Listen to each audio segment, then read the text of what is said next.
Forrest Gump was a big-time crowd pleaser, and a sequel would have definitely also earned stacks of cash at the box office. So what kept a potential Part 2 from ever hitting theaters? Well, stop eating those shrimp and grab your running shoes as we find out why Forrest Gump 2 never got made. Once upon a time, Tom Hanks was best known as a comedian, but then the Oscar-winning double whammy of Philadelphia and Forrest Gump turned him into an esteemed actor and gave him serious Hollywood clout. Following those back-to-back lead actor wins, Hanks could have easily made a Gump sequel, but instead, he opted for Apollo 13. So why didn't he revisit his iconic character? In 1995, Hanks said that he didn't think Forrest Gump 2 was a good idea. For one thing, as he told Entertainment Weekly, he was tired of all those catchphrases. But more importantly, he was worried a sequel would hurt the legacy of the original film. As he put it, "I have to confess, I don't see this as a franchise. A sequel would ruin what we had done. It would be like Jaws 2.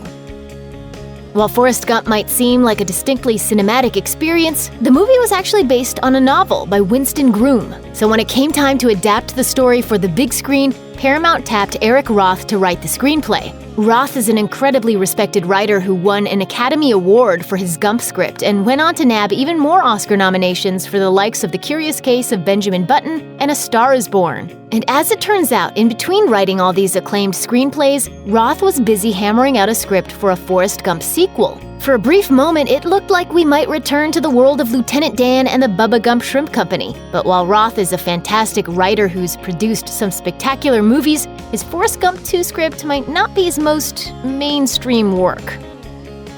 Forrest Gump is a movie that wants you to cry, and the saddest scene in the entire film is probably when Jenny dies, leaving Forrest absolutely wrecked. Played by Robin Wright, Jenny has lived a pretty rough life, and she eventually contracts a mysterious virus that doctors can't cure. It is implied that she succumbed to AIDS, and that was going to play a big role in the aborted sequel. According to Eric Roth, Gump and his son now lived in Florida, and everyone in his community was going to freak out when they learned Forrest Jr. contracted AIDS from his mom. As Roth noted to Consequence of Sound, "We had a funny sequence where they were desegregating busing in Florida at the same time, so people were angry about either the busing or their kids having to go to school with the kid who had AIDS. So there was a big conflict." So according to Roth, Forrest Gump 2 was going to use racism and the AIDS crisis together for the sake of a comedy bit. Those are two highly sensitive topics that most moviegoers would probably agree aren't the best fodder for humor.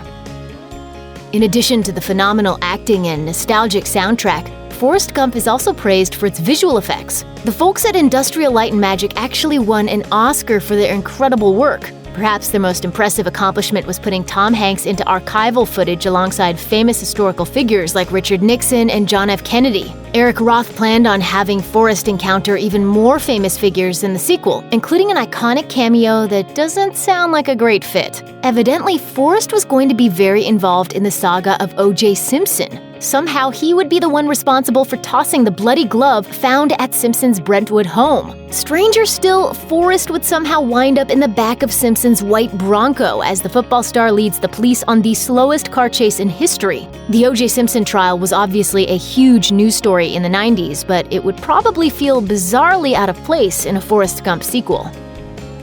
For all its happy moments, Forrest Gump is ultimately a tragedy. After all, it ends just moments after Forrest gives a tearful goodbye at Jenny's grave. As for the sequel, Eric Roth had no intention of giving our chocolate-loving hero a happy ending. Speaking with Yahoo, Roth explained that Forrest would have a new love interest, a Native American woman he meets while riding a bus. She was going to be a nursery school teacher, and every day Forrest would sit on a park bench and share a lunch break with her. But she wouldn't be teaching at any old nursery school. Instead, it would be located inside the federal building in Oklahoma City, where in 1995, Timothy McVeigh set off a truck full of explosives. Forrest's girlfriend was going to die in the blast. Worse still, it would happen while Forrest was sitting on that bench as the building explodes right behind him, which sounds more than a little tasteless.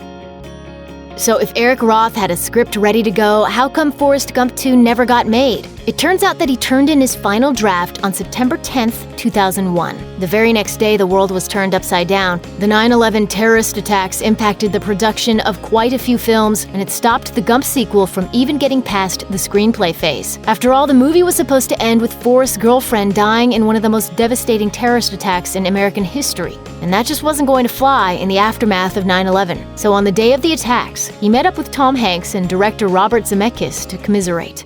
We looked at each other and said, this movie has no meaning anymore, in that sense.